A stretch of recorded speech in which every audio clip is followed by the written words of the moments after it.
दादी का चश्मा टूट गया। चिंटू अपना होमवर्क छोड़कर मम्मी को बताने के लिए भागा। मम्मी उस वक्त टीवी देख रही थी। चिंटू ने टीवी की तरफ देखा।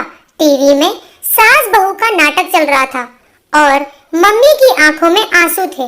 दादी का चश्मा टूट गया। इस बार चिंटू जोर से चिल्लाता हुआ बोला, टूट गया तो कौन सी आफत आ गई, बन जाएगा नया। अभी मेरे डायलॉग मिस मत करवा। कहते हुए मम्मी वापस टीवी देखने लगी। चिंटू सब पका गया। उसकी हिम्मत नहीं पड़ी कि वह मम्मी से चश्मे के बारे में दोबारा बात करे। वह कमरे से बाहर निकल गया, पर मम्मी इतनी जोर से बोली थी कि दादी तक उनकी आवाज पहुंच गई थी। दादी ने देखा कि चिंटू मुंह लटकाए हुए उन्हीं की ओर चला आ रहा था। दादी कहते हुए चिंटू ने उनको पकड़ लिया। दादी का गला भर गया और उनकी आंखें भर आईं। चिंटू की हथेली पर 2 बूंद आंसू टपक गए। आप क्या चश्मे के लिए रो रही हो? चिंटू ने दुखी होते हुए पूछा। दादी 8 साल के चिंटू को भला क्या समझाती, इसीलिए चिंटू के सिर पर हाथ फेरते हुए रूंधे गले से बोली, मैं भला क्यों रोने लगी? वो तो कई बार बिना चश्मे के आंखों में पानी आ जाता है। चिंटू ने दादी के उदास चेहरे की तरफ देखा तो उसने अपनी नन्ही हथेली से दादी के आंसू पोंछते हुए कहा, चश्मा टूटने के कारण आप गीता भी नहीं पढ़ पाई, पर आप चिंता मत करो, मैं आपको पढ़कर सुनाऊंगा।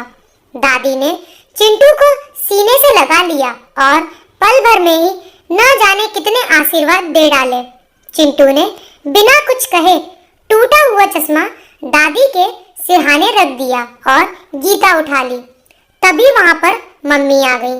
चिंटू के हाथ में गीता देखते ही मम्मी गुस्से से बोली, तुम्हारा होमवर्क तो पूरा हुआ नहीं है और तुम गीता लेकर क्यों बैठ गए हो? दादी का चश्मा टूट गया है ना, इसीलिए उन्हें गीता सुनाने जा रहा था। चिंटू बोला। मम्मी ने गुस्से से आग बबूला होते हुए दादी की तरफ देखा और कहा, चिंटू तो बच्चा है, पर आप तो उसे मना कर सकती है ना कि वह पहले अपनी पढ़ाई पर ध्यान दे और उसके बाद इधर उधर के काम करे। दादी सन्न रह गई। वह किसी अपराधी की तरह सिर झुकाकर बैठ गई। अपनी सफेद साड़ी से आंखें मसलते हुए वह बोली, मुझे तो पता ही नहीं कि किसके हाथ में गीता है। तुम्हें तो पता है ना कि मोतियाबिंद के कारण मुझे बिना चश्मे के कुछ साफ नजर नहीं आता है। चश्मा चश्मा पता है कि आपका चश्मा टूट गया है। अभी 10 मिनट भी हुए नहीं है चश्मा टूटे और नाक में दम करके रख दी है सबने। चिंटू गुस्से से बोला, मम्मी मैं पापा से आपकी शिकायत करूंगा कि आप हर समय दादी पर चिल्लाया करती हो। मम्मी ने चिंटू के गाल पर एक तमाचा जड़ दिया और उसके हाथ से गीता खींचकर मेज पर रख दी। चिंटू रोता हुआ अपने कमरे में भाग गया और कुछ देर बाद ही सो गया।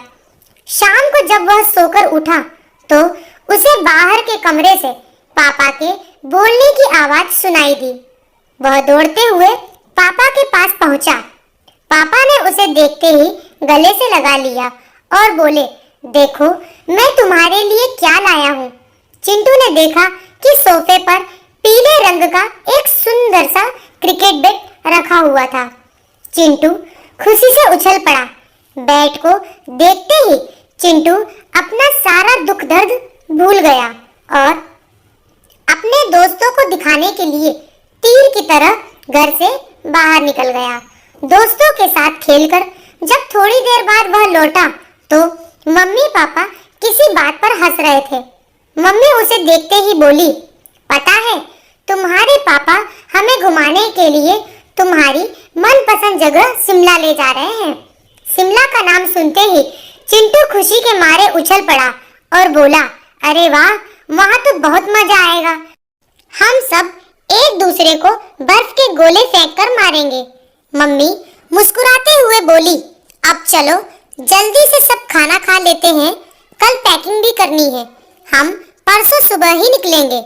तभी चिंटू को तुरंत ही दादी के चश्मे का ध्यान आया और वह बोला, पापा, दादी का चश्मा टूट गया है। अरे, तो तुम्हें मुझे दिन में ही फोन करके बता देना चाहिए था, पापा ने कहा। चिंटू ने मम्मी की ओर देखा, पर वह बिना कुछ बोले ही किचन में चली गई। पापा कुछ सोचते हुए बोले, हम शिमला से वापस लौटकर उनका चश्मा बनवा देंगे, पर दादी को तो बिना चश्मे के कुछ भी दिखाई नहीं देता है। चिंटू परेशान होता हुआ बोला, तो तेरी दादी को कौन सी नौकरी करनी है? 4-5 दिनों की ही तो बात है, मम्मी ने चाय का कप पापा के आगे रखते हुए कहा। चिंटू ने आश्चर्य से मम्मी की ओर देखा।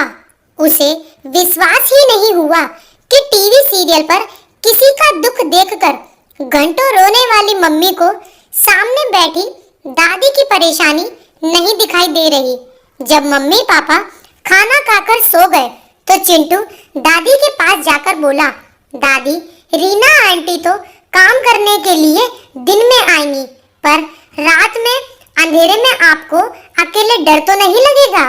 दादी ने उसके सिर पर हाथ फेरा और बोली, बेटा, क्या अंधेरा और क्या उजाला, मुझे तो सब कुछ बहुत ही धुंधला नजर आता है, तो क्या दिन और क्या रात।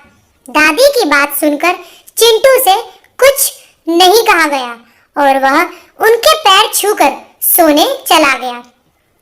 अगली सुबह जब वह पापा के साथ बैठा था तो पापा बोले, इस बार तुम्हारे जन्मदिन पर हम सब अनाथालय चलेंगे और वहाँ रहने वाले बच्चों को फल और मिठाई बांटेंगे।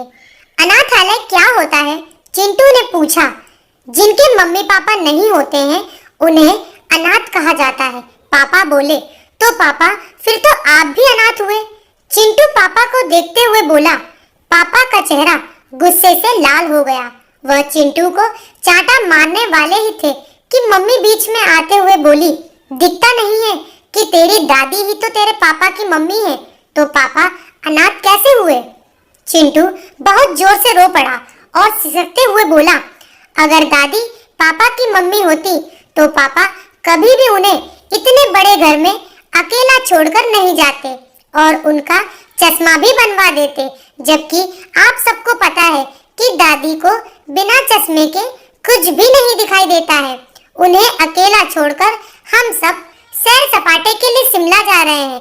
पापा के हाथ से पानी का गिलास छूट गया और कांच के टुकड़े चारों तरफ बिखर गए। मम्मी ने पापा की तरफ देखा। पापा सिर झुकाए दादी के कमरे की ओर जा रहे थे। मम्मी ने चिंटू को कसकर गले लगा लिया और बोली, मुझे माफ कर दो बेटा, पता नहीं मुझसे इतनी बड़ी गलती कैसे हो गई। दादी के कमरे में पापा दादी की गोद में सिर रखकर बच्चों की तरह रो रहे थे और दादी उन्हें ढेरों आशीर्वाद देते हुए अपने आंसू पोंछ रही थी। तो दोस्तों, कहानी आपको कैसी लगी कमेंट बॉक्स में जरूर बताएं और लाइक करें, शेयर करें, सब्सक्राइब करना ना भूलें। Thank you.